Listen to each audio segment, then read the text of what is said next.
네, 안녕하세요. KBS 공채가 떴습니다. 공채에 대해서 같이 이야기를 나눠보죠. 어떻게 준비를 하면 좋고, 어떤 분들이 지원을 하면 좋을지에 대해서 한번 이야기를 해볼게요. KBS 채용이라고 보통 뜨면 들어가지죠. 자, 여기서 신입직원 공개 채용 이걸 누르시면 자, 같이 한번 읽어보죠. PD, 취재기자, 스포츠기자, 아나운서를 뽑는데 지원서 접수 기간이 8월 4일 화요일 오후 3시까지입니다. 보통 일찍 지원을 하면 좀 앞번호로 배치가 되기 때문에 앞에 시험을 보고 싶은 분들은 번호도 좀 관리를 해서 지원을 해주시는 게 좋고요. 자세한 전형을 한번 살펴볼게요. 물론 이제 뒤에 보고 싶은 분들은 뒤에 좀 늦게 거의 마감 직전에 지원을 하시면 되겠죠. 지상파이기 때문에 뭐 일찍 지원한다고 해서 유리하고 늦게 지원한다고 해서 불리하고 그런 거는 없습니다. 그런데 저는 보통 일찍 지원하는 걸 선호했어요. 보통은 앞 뒤에 지원자들이 몰리게 되거든요. 현직들이 뭐 방송 시간 때문에 오후 늦게 방송하는 사람들은 아침에 시험 보고 싶어 하고 아침에 방송하는 사람들은 오후 늦게 시험을 보고 싶어 하기 때문에 물론 꼭 그런 건 아니지만 보통 그런 경우가 있기 때문에 그렇게 지원을 많이 합니다. 그래서 그런 부분 좀 참고로 해주시는 게 좋을 것 같고 무경력자 같은 경우는 그들과 마주칠 수 있기 때문에 조금 두려워하실 수도 있지만 어차피 이겨내야 하는 부분입니다. 그런 부분 조금 참고하시는 게 좋을 것 같아요. 자, 공모 요강하고 하나씩 봐볼게요. 자, 다운을 받아보면 네, 이렇게 떠 있는 창을 볼 수가 있죠. 조금 내려보면 아나운서가 여기 있네요. 경남권 1명, 전북권 1명, 총 2명을 뽑는데 경남권, 전북권 보통 이제 TO가 나올 때 추측을 할 수가 있어요.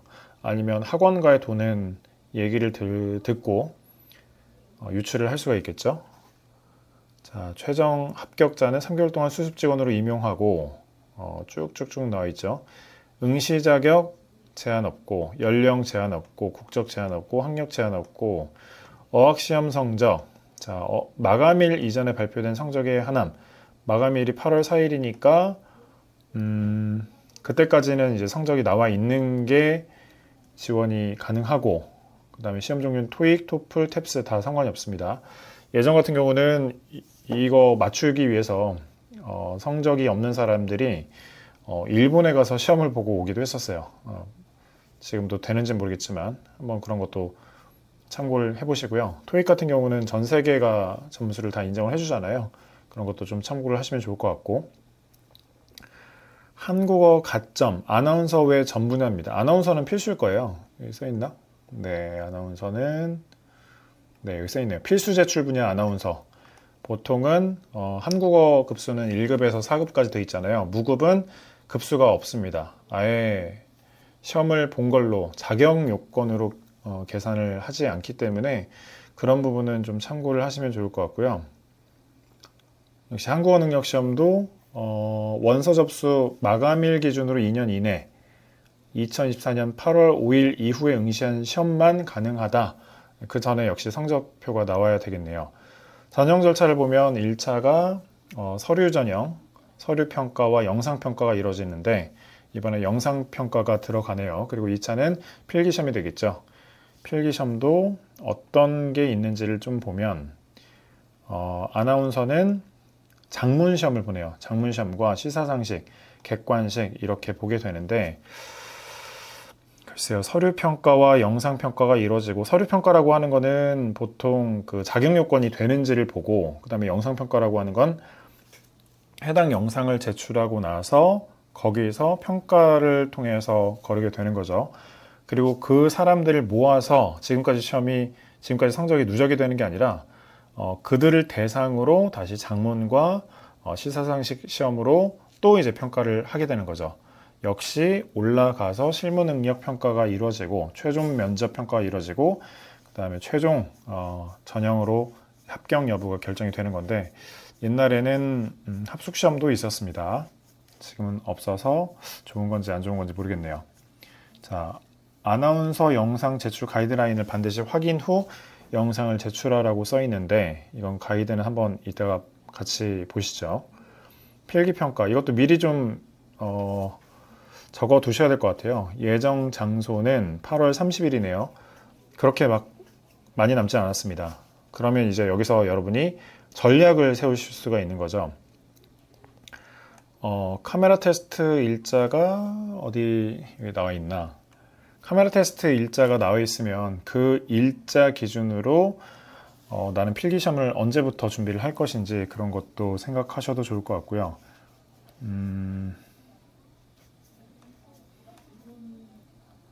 아나운서는 역시 필수네요. 여기 써 있는 거 보니까. 자, 이 서류에서는 뭐 자세하게 나오진 않는 것 같고, 블라인드 채용 안내사항을 한번 봐볼게요.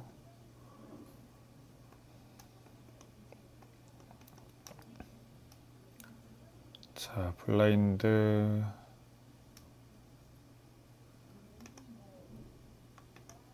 굉장히 자세하게 나와 있네요. 이거 꼭 읽어보시고 자기소개서 같은 것도 작성을 하시는 게 좋을 것 같아요. 네, 이거 되게 중요해요. 이거 프로그램으로 걸러내기 때문에 이런 거는 참고하셔서 잘 지원하실 때 불이익 받지 않도록 하셔야 되고요. 아나운서 영상 제출 가이드라인을 바로 볼게요. 이런 느낌으로 아예 지정을 해놨네요. 가이드라인이 있고 영상의 길이는 1분 이내로 해주십시오. 아예 이런 건 지켜주셔야 됩니다. 상기 이미지를 참고하여 인물의 크기를 맞춰서 촬영해 주십시오. 복장은 자율입니다. 자율이라고 해도 어느 정도 여러분이 아나운서 지원자니까 거기에 잘 어울리는 옷을 입고 하시는 게 좋겠죠.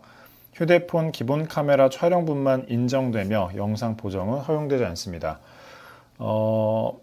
이럴 때 보통 이제 스튜디오 가서 그 좋은 카메라로 뭐 DSLR, 미러리스 그런 카메라로 촬영하는 게 물론 예쁘게 나오잖아요. 닿는지 해서 뒤에 배경 살짝 이렇게 보정되면서 날아가게 하고, 하지만 여기 이렇게 써 있죠. 휴대폰 기본 카메라 촬영분만 인정되며 영상 보정은 허용되지 않습니다. 영상 보정이라고 하는 거기 때문에 필터 AI 사용 금지, 그러니까 뭐 흔히 말하는 스노우 같은 거 활용해서 촬영하면 안 된다는 거고요.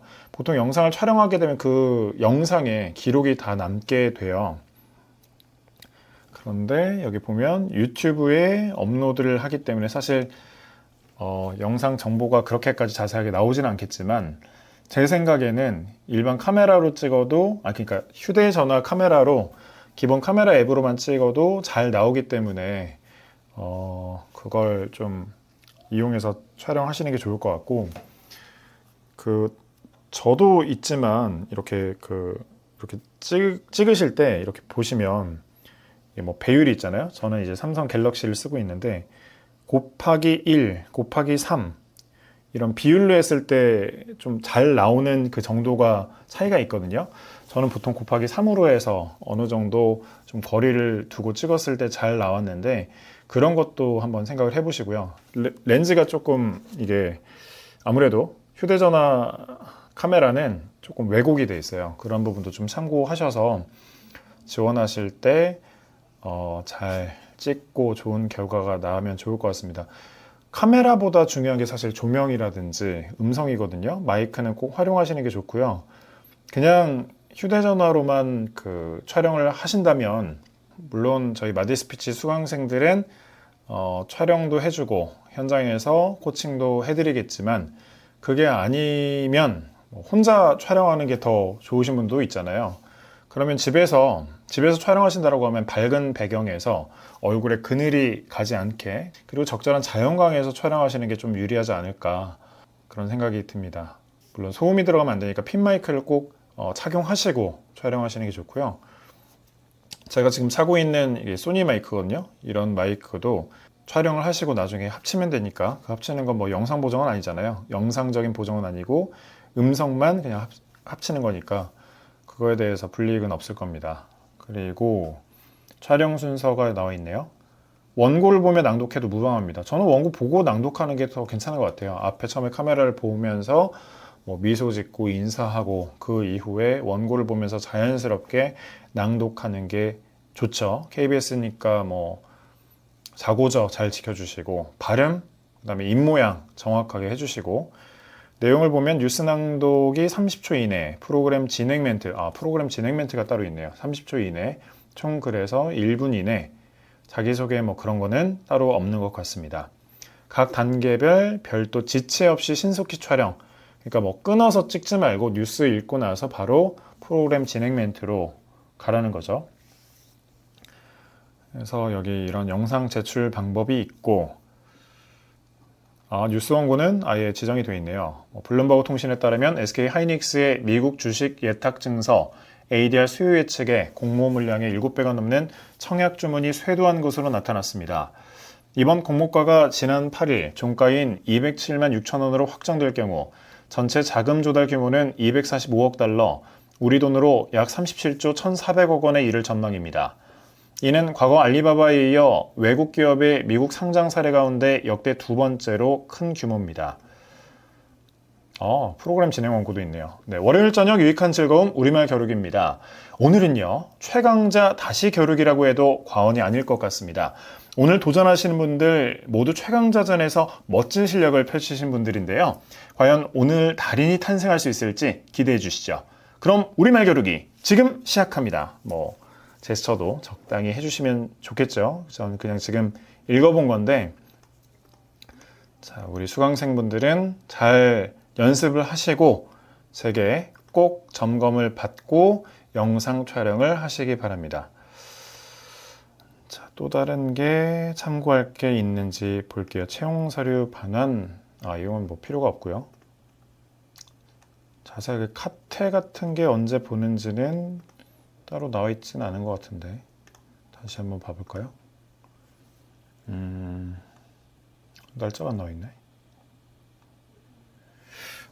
그냥 제가 저 같으면 어떻게 전략을 짤 것 같냐면요. 지금 1차 서류평가랑 영상평가가 있잖아요. 일단 여기에 좀 올인을 하시고 필기평가가 있고 카테가 따로 없구나. 영상으로 그냥 대체를 하는 거구나. 네. 저 같으면 영상평가를 제출을 하시면서 지금 필기평가 준비, 특히 장문 연습을 하실 것 같아요. 매일 장문 하나씩은 완성을 하시고, 완성하시는 게 중요하니까 어느 특정 주제, 특히 KBS 과거 기출 사례를 좀 분석을 하셔서 어떤 내용이 나올 것인지를 예측을 하면서 내가 만약에 지금 글을 쓴다면 어떤 식으로 쓸 거다. 개요 잡는 법, 그 다음에 글을 잘 쓰는 법, 글도 역시 블록처럼 잘 구조를 잡으셔야 되잖아요. 블록 쌓는 것처럼. 그런 연습을 해주시고 필기 시험을 보고 나서부터 실무 평가를 준비하셔도 늦지 않을 거예요. 늦지 않을 거고 기본적으로 지역사는 어느 정도 실력 있는 사람을 뽑습니다. 본사처럼 처음부터 가르쳐서 하는 경우보다는 어느 정도 실력 있는 사람, 바로 투입될 수 있는 사람을 뽑는 경우가 많아서 그런 부분도 좀 참고를 하시는 게 좋고요. 만약에 지금 한국어 능력 시험이 없다, 성적이 없다, 지원 자체가 저는 솔직히 무의미할 것 같아요. 잘 생각해 보시고, 토익 성적은 좀 높은데 한국어 점수가 아예 없다. 저 같으면 안 쓸 것 같고요. 물론 여러분의 선택입니다. 근데 제가 알기로는 한국어 능력 시험이 없으면 그냥 자격 미달일 거예요. 그런 부분 참고하셔서 궁금한 부분이 있다면 댓글로 주시든지 마디스피치 이메일로 주시든지 여러분의 성공적인 공채 KBS 입사 응원하겠고요. 잘 준비하셔서 좋은 성적 거둬 주시기 바랍니다. 화이팅!